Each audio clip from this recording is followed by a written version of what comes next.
This is greytFM, a podcast series by greytHR, produced by Timber Media. Welcome to another episode of greytFM, everybody, the podcast series brought to you by greytHR. I'm Ahalya, as always, keeping you company. My pleasure, as always, I might add. And today we're actually going to be doing things a little bit differently. You know, one of the most intriguing and exciting conversations we've had on greytFM was, in my opinion, the episode about how HR has the opportunity and is very much occupying the space in today's workplace to drive innovation. And it was so exciting because it hinted at the different possibilities that HR professionals have today. It has been a slow burn, though, arriving at this vast expanse of opportunity and getting a seat at the table. It's taken its own share of time. Where it used to be CEO and CFO, there are new letters, I think, filling the blanks in CXO, that, little combination of letters that we hear so often. And that would be CHRO and CPO, the Chief Human Resources Officer and Chief People Officer. The evolution of the CHRO role is actually, when you think about it, almost a reflection of the evolution of HR itself. Two stories running in parallel to each other. So today we're going to explore these parallels through the story and journey of Janesh K, CHRO of RPSG FMCG Guilt-Free Industries Limited, a seasoned HR professional with 20 plus years of experience. Welcome, Janesh. Thank you very much for being here. Thank you, Ahalya, and I think a wonderful topic you have chosen for this discussion. I'm really excited to have this conversation. Oh, absolutely. I think I'm going to match your excitement throughout the entire conversation because the evolution of the CHRO is endlessly fascinating, not to mention the importance of it in today's day and age. This leadership role, it cannot be overstated. And, Janesh, you do join us with a lot of experience. I have to add here that you were also head HR at Airtel in the course of your career. So let's start at the beginning before you reach this lovely position of leader that you're at now. What really made you want to pursue HR, and what was the HR scene like at the time that you made the decision? Oh, this is, see, I must tell you that I am in HR by chance. I never dreamt of being in HR.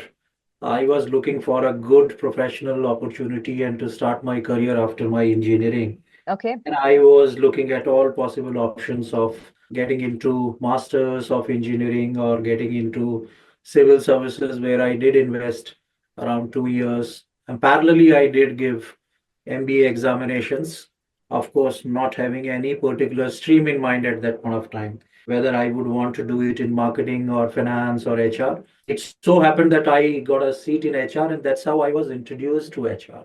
And then I never looked back. Now, the scene of HR at that point of time, if I have to tell you in very simple language, was that it was HR operations at that point of time, and HR was only known for hiring. So the only power at that point of time HR had, which can be a little strategic in nature, is that they hire and they have power to decide careers of people, going to campuses and giving jobs to people. And that used to be a very, very coveted and powerful role. Otherwise, it was all HR operations. The strategic HR was only read in Harvard magazines at that point of time. I at least never saw the strategic HR in action at that point of time. That's how I have seen the HR operations and the HR changing in last 20 years. And today the scene is absolutely different. Yeah, it absolutely is. I mean, I think even the change that's happened in the past 5 to 7 years is enormous, right? But I'm interested to know whether your own personal perception, and I love that you reveal that you went into HR by accident, a happy accident, but has your own perception of the role of an HR leader, of a CHRO kind of changed over the years since, you first got into it and now occupying it yourself? Yes, I think now I have much more respect for what HR does. And at that point of time, in fact, even I was struggling to find an identity in terms of contributing to the business overall as an HR person, because at that point of time, even my thinking was also restricted to operational HR only. Maybe if I wanted to do something out of the box, it would be a very well planned outbound, or Mm-hmm. maybe a very well planned yearly event. But then somewhere the larger strategic intent was missing even at that point of time, and we were only taking instructions from the business. I never saw HR being treated parallel to CFOs or maybe any other business leaders from that perspective. Right. Today, when I see, I believe that somewhere even we as an HR professionals were also responsible for HR being treated that way at that point of time. Today, I realize that HR has got a very, very strategic support and a strategic angle to the overall business deliveries. And thanks to the changes which has happened in last 20 years, even leaders, business leaders have also realized that this is something which needs an expert, and that expert is an HR person. And my perspective of HR has changed completely. How we should deliver, how we should find that seat on the strategy table, and how we should contribute, which seems to be so directly connected with the business deliveries. No, absolutely. And it kind of feels like one of those finally our time to shine moments, right? But I mean, there's always a long way to go. I also do really love that you brought up the idea of respecting the role and respecting the work. At the beginning of your journey, were there any HR leaders in particular that you looked up to and admired, Janesh? People who probably instill that kind of respect for the work in you as well? I think at that point of time, Peter Drucker was one of the leaders who were read a lot from, especially from an HR angle perspective. Mm-hmm. And we used to read a lot of articles from, although never had a chance to meet him. But then in industry, I think uh, he was the one who gave a lot of insights in terms of managing people. And Mm-hmm. then second, of course, which even today is my favorite, is Dave Ulrich, which I think, as per me, is the god of HR. Uh, Okay. and I aspire to be even 1% of what Dave Ulrich thought processes, I would be very successful in my life. Okay, awesome. Good to bring up, inspiring examples in the conversation. Now, if we jump to the present as CHRO, Janesh, what does your day look like? I know that your calendar must be chock-a-block at all times, but I'm trying to understand, in terms of your daily areas of focus, right? What occupies your time the most? The way I would answer this question is the change which I have seen in myself. Now, today, most of the day goes in asking the right questions. There are a lot of meetings, and every time a function head or a team member or somebody from an employee would want to have a chat with me about anything which is an HR operations issue, anything which is to do with org restructuring, anything to do with capability building, or discussing about a very difficult employee conversation. Mm-hmm. I now spend a lot of time asking the right questions to them so that I do not become prescriptive. And I have seen myself being very prescriptive early in career, that this is how it has to be done. So Mm-hmm. please go ahead and do these 5 things. And then I realized that maybe that was the reason there was a lot of resistance from the business side also. And which I think a lot of my young HR fellows will also resonate with. The Mm-hmm. moment you say that, no, you have to give this, and this is the timeline, and this is how it has to be done, you will always have people having different perspectives and all. But today, I think I directly go to the final intent, that what do we want to do here? And hence, have you done this? Or would you like to think it this way? And Mm-hmm. then the business head or anybody who has come to me as outside the HR department go back with this feeling that, okay, now I have 4 options to choose from, but finally I am making that decision. So I Right. think these days, most of the time goes in inspiring and empowering people in taking their own decisions, but then somewhere at the back of the mind, ensuring that from an HR perspective, the intent is getting delivered. No, so that's so nice and a very rewarding, I would assume, use of your time on a daily basis. But I do want to pivot the conversation a little bit now, Janesh, and talk to you about the time that we're living in. You did say that it has been, a difficult road to get here, to make people as well as ourselves in the fraternity recognize the importance of HR, right? And I've come across many headlines in preparation for, the episode today about how it's the CHRO's time now, So the whole world of business is paying attention to the value of a CHRO, to the value of the HR function. But do you think that this is like I did say slow burn in the beginning. Do you think it's a slow burn, or do you think there was like one pivotal moment where everything changed? Sometimes I wonder if it was COVID and people realizing how important people are to the business and therefore HR. No, I would completely agree with you. No, the pivotal moment was, I think, COVID. For humankind, I think it was COVID. Mm-hmm. So, human resources being very, very close to humankind, we kind of, in a way, benefited the most. But I think what happened is the society became very receptive to issues which were earlier seen as kind of a stigma of having psychiatric issues, or maybe something which requires a psychologist to speak to. Mm-hmm. Employees will not talk about it in the office, or they will not even talk about it in the families. But today, this has become a very common scenario where people are very openly talking about it, and stress and anxiety has become a very common phenomenon. Mm-hmm. And with the acceptance of these words as very common words, and people realizing that, oh, this is fine now, every second person is having a stress or an anxiety related to one or the other thing. So, this is absolutely common. Even doctors have now started using this statement that, oh, this is very common, but you need to take care and you spend time in meditation and yoga. Mm-hmm. Now, thanks to this shift of the society to be little more receptive to these concepts, that has helped HR. And that's where the business leaders are also not now realizing that there is something which is very, very humane in dealing with people.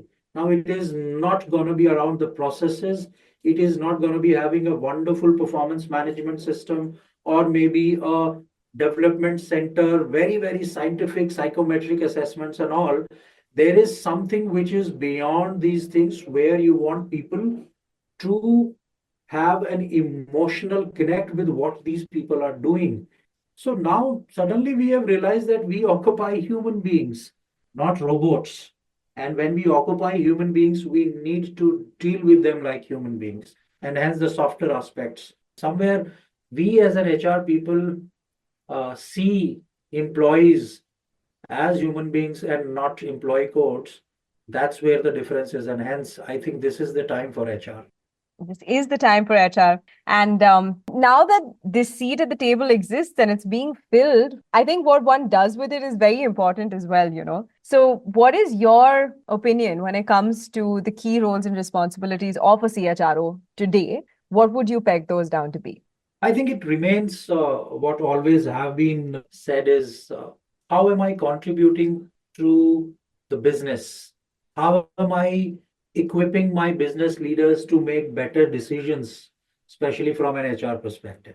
Yeah, there are core functions who are actually bringing you the revenue, and HR has always been in most of the organizations a support function, and hence I need to ensure I create an environment for all these people and my managers to make right decisions, to hire better people, to get more from the people, and to have right people promoted and have right information about how the organization's health is from a people perspective.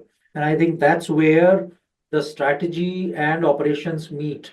Instead of being prescriptive, Mm-hmm. I would want to be giving information and equipping them with some of the insights so that they take decision. I am not prescribing anything to them. For example, if I, let's say, do my HR analytics so wonderfully well that I can show them a trend that if we do this way, then most of my star performers are leaving the organization, and hence I need to be a little more sensitive while doing this. Yeah. Or maybe let us do this reward and recognition this way, because there are a lot of people are talking about this, and this has in past given us this much of retention percentage more than this. Now this becomes little difficult because converting these emotions into numbers and data and analytics is something where HR struggles. But then if we are able to do that, and these days we have tools, we have employee engagement bots, we have data analytics tools, we have tools like AI and chat GPTs and all. Why can't we create something which is equipping them to take better decisions? We have churn predictivity models designed either on Excel, or there are models also that from a churn predictivity model, I think that these are the people at risk. Would you want to give them a little extra in terms of job descriptions, or involve them in projects which make them a little more engaged? So these are the things I think we must be doing. I am equipping with you the best possible information in terms of past, in terms of current, and in terms of what could be a possible prediction. And then let the business heads take the decision. And on the flip side, Janesh, what about the organization and how it supports the HR function or enables it to occupy a bigger part of the business overall? Are there still things that are left to be achieved on that side of things? I think yes. Few of the actions which I had to take head on to ensure that the HR processes and HR discussions are not left for late evening discussions or late evening slots. It so happened that I started realizing that my team and I am always getting a slot outside office hours. I have that conversation, upfront conversation with my leaders that, see, it is not about I don't want to stretch beyond work hours, or I don't want to work on Saturdays and Sundays. What I am more worried is that how important are these processes for you and your scheme of things? If from a 9 to 6, you are not able to prioritize any of these HR processes, like having a goal setting conversation, or having a holistic mid-year feedback, or having a improvement plan discussion, or maybe having a retention conversation, or having a confirmation conversation, and every time you try to push the HR agendas to not so important time of the day, then whether you like it or not, you are giving or you are deprioritizing the HR agendas. And I think a lot of us, even, and I am also sometimes struggle with this, is when we find the HR KPIs not finding place in the KRAs or deliveries of business heads. Not even 5% is given to maybe HR related KPIs, which the whole organization is responsible for. So then how would I drive it?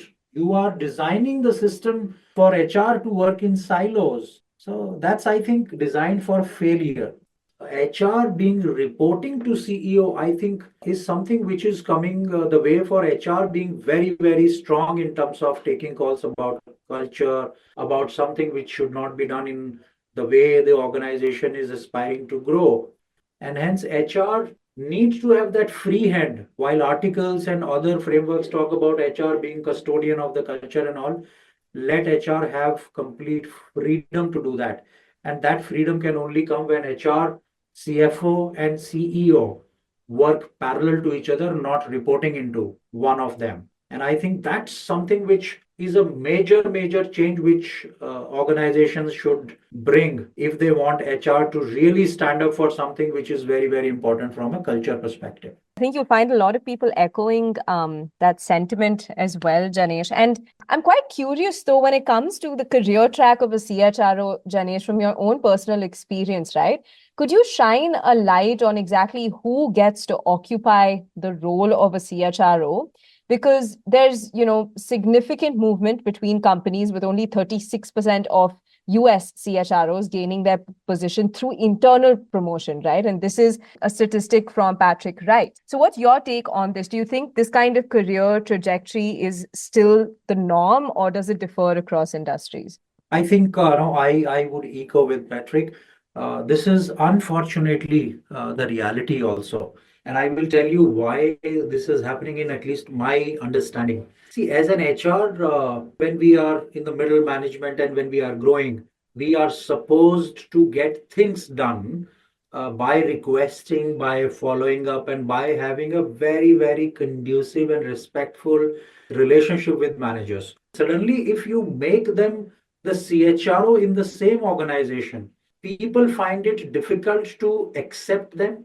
Secondly, more importantly, that HR person now find it really difficult to have impactful conversation because people will not take him seriously. So the way, the seriousness with which the CHRO has to drive the HR agendas, he will not be able to attract that seriousness about what he is talking. Now that's the difference. And I think the way we people are groomed and with the way we, HR also is responsible for that. We sometimes also find or look for favors from the business heads of doing something which is otherwise becoming difficult for me from a number perspective or a strategy perspective, but we need to drive it because there is a mandate from group HR. So we sometimes ask, sir, we need to do it, please fill it up. So I think all of us are responsible for this, and we need to change the way we treat HR, and we need to change the way we HR treat ourselves. No, 100%. That's a very unique way of looking at it, Janesh, and thank you for that insight. Because there's so many people out there who may want to, our podcast connects directly with HR professionals, people who may want to occupy the CHRO role. But I think figuring out the career trajectory sometimes is a little bit confusing. And given where we are right now, HR, with the seat at the table, being able to contribute to innovation practices, business strategy, operations, all manner of things. Janesh, where do you see this role kind of peaking, right? What's left? Where else can HR get involved? I think in terms of the financials, where I think even today, whenever there is a conversation about the cost, HR is still seen as a cost center than investment center. And that's where I think one day, from an organization perspective and people perspective, I see CHRO becoming the CFOs for HR angles. And the finance head takes care of the finances of non-living things, or maybe investments or machineries or other kind of investments or business marketing expenses, operational expenses, manufacturing. But then I would want to see HR being one of the job descriptions or one of the CV elements which HR talks about, is that I manage the finances of organizations from an HR perspective. I was the CFO for the human side of the organization. That's where I see going them, so that we stop seeing HR investments as the cost and see them as real investments. Real investments. I think that's words that can be amplified for as long as there is time. We've reached the end of today's conversation, but I would like to take a moment at this point for you to maybe give your advice to all of the CHROs to be out there, the aspirational ones. Some of them might be listening to our podcast today. You never know.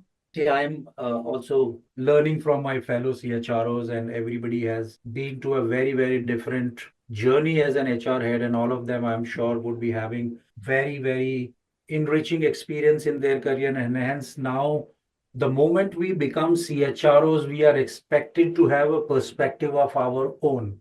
And my only advice would be that when now at this level we speak with a lot of confidence. We speak with the perspectives which we have built over a period of time, and not always refer to the model or maybe an organization which has been referred to here, or take a industry benchmark and all. I think it is the time where we should stand and say that this is my perspective, and people in the organization should respect your perspective. That I think as CHROs, we have reached that stage now where we should have our own philosophies, own perspectives of life. And if we are really wrong in terms of our own perspectives and philosophy, then it's a separate scenario altogether. We should revisit our journey and we should build something which is my own perspective. This generation of CHROs have been in industry for last 20, 25 years. And I think the maximum amount of change this industrial revolution has seen in terms of human psychology is last 15 to 20 years, where we are the lucky breed of the or generation of the CHROs who have seen COVID and people behaving and organizations behaving very, very differently in COVID time.